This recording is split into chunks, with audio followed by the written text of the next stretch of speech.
Umalis ang kanyang pamilya patungong Canada noon para magkaroon ng magandang buhay.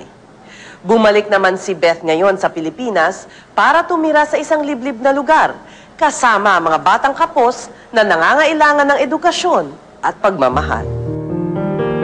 One thing that I realized is my life is more meaningful when I'm challenged.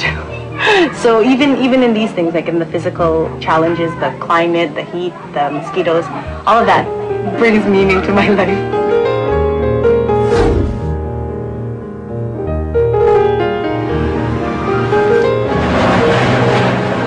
Karamihan sa mga turistang pumupunta ng Palawan, ang hanap ay mga magagandang beach. Pero ang 27-year-old Canadian citizen na si Beth Borromeo, iba ang hanap. Dito sa San Ezequiel Dormitory, tinuturuan ng Jesuit volunteers ang 41 mga batang kapuspalad. Each mango represents 1,000 mangoes. So, in 1972, how many mangoes were picked? Pero hindi lang math, religion, English, chem at physics. May gardening na. May taibo pa. At dahil sa libreng edukasyon, libre ang pagkain at libre ang tirahan. Langit ang lugar na ito para sa mga bata. Two, actually. Pero para kay Beth, isang sakripisyo ang tumira dito, lalo na noong bagong dating pa lang. So this is the first time dito, that I use this. Kahit even when I'm in Mindoro, there's gripo. So the kids taught me how to fix this if it gets dry. I'm learning how to sacrifice, how to offer up. Before, I was not an outdoor person. I never went out. I would go from air-conditioned room to air-conditioned car to air-conditioned. That's how I lived. But here, so being in the heat, the mosquitoes, the ants, all of that was a hard adjustment. This is our house in Canada. Hanggang ngayon. Sa Canada ay pinanganak si Beth. Nag-migrate ang kanyang pamilya doon noong 1973 para sa maginhawang buhay. Receptionist at wedding singer si Beth sa Canada. Pero hindi siya nakontento sa isang buhay na komportable lamang. When I was in Canada, one thing, when I was there and I was working, my feeling was I should be doing something more. I should be doing something more with my life. So that's why I came here.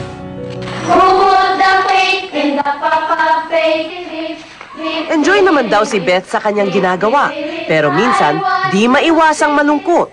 So that's why. Kinailangan nga nilang magtayo ng sariling cell site para lang makausap ang mga kapamilya. Oh. I miss my family, I miss my friends, I miss the people in Canada, but not the life in Canada. It's a good life though. Like I had a good life too, but it's the people that I miss. Kaya naman, saan man daw siya magpunta, bit-bit na ni Beth ang kanyang pangontra sa lungkot. This is my nephew. So I put this up so that I can smile every morning. There's only one pamangkin ko, anak ng ate ko. Simple lang ang kwarto ni Beth. Walang kutsyon ng higaan. At dahil 3 oras lang sa isang araw may kuryente, wala ring electric fan. Nasanay na ako, but I remember the first time when we got here, the first time we ever went to the bayan, to the city, and there was tuwang-tawa kami ni Ray.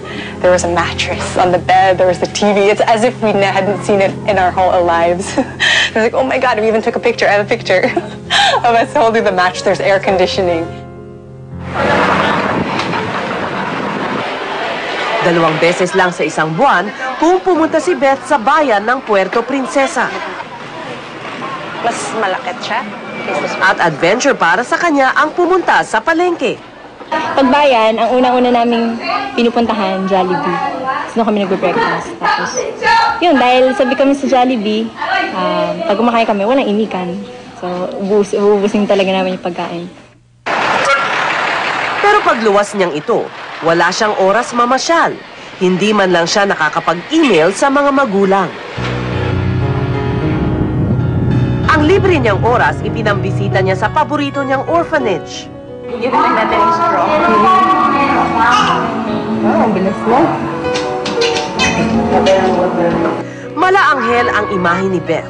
Maganda, mapait, matalino at makajos. Pero sabi ng kanyang pinsan, tipikal na kabataan din si Beth. Dati mahilig din siyang gumimik eh.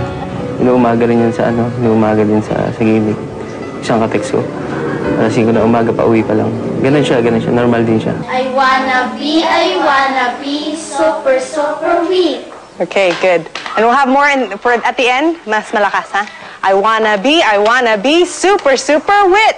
Sa amin, parang ate lang po. Pero teacher namin siya. Mahal na mahal ko na po. Mahal na mahal ko po siya. Namin.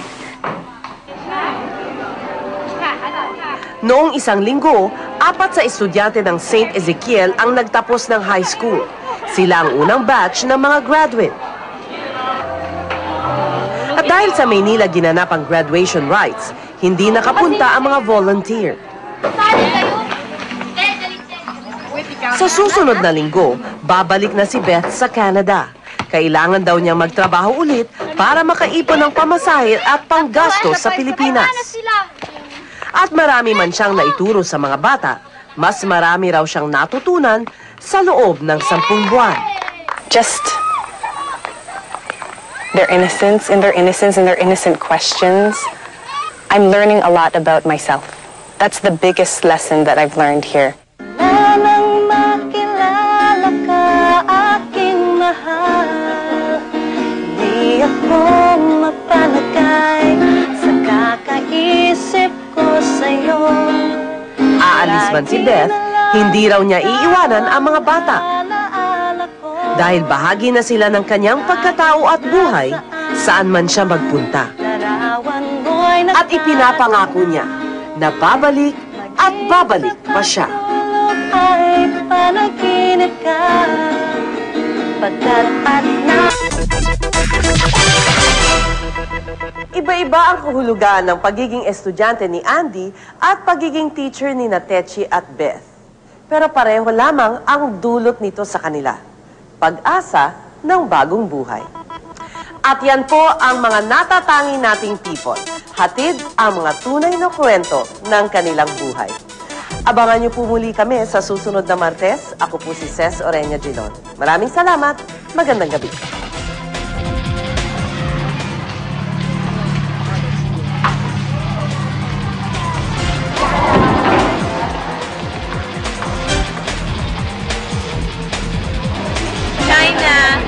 China, remember Dottie? My batch.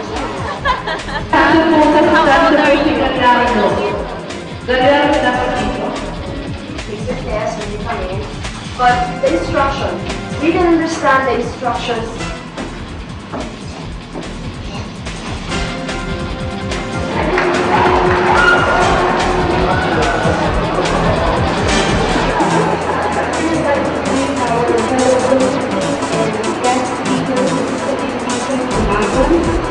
And now, ikaw ang super esperanza Cristo.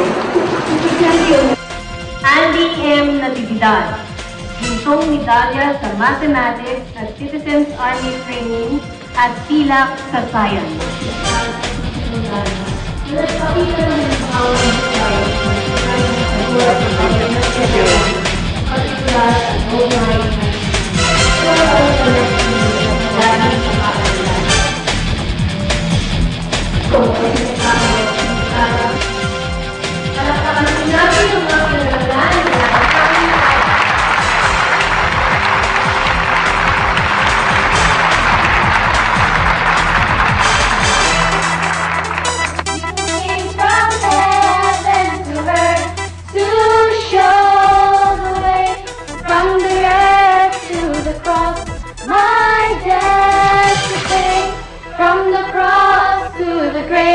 From the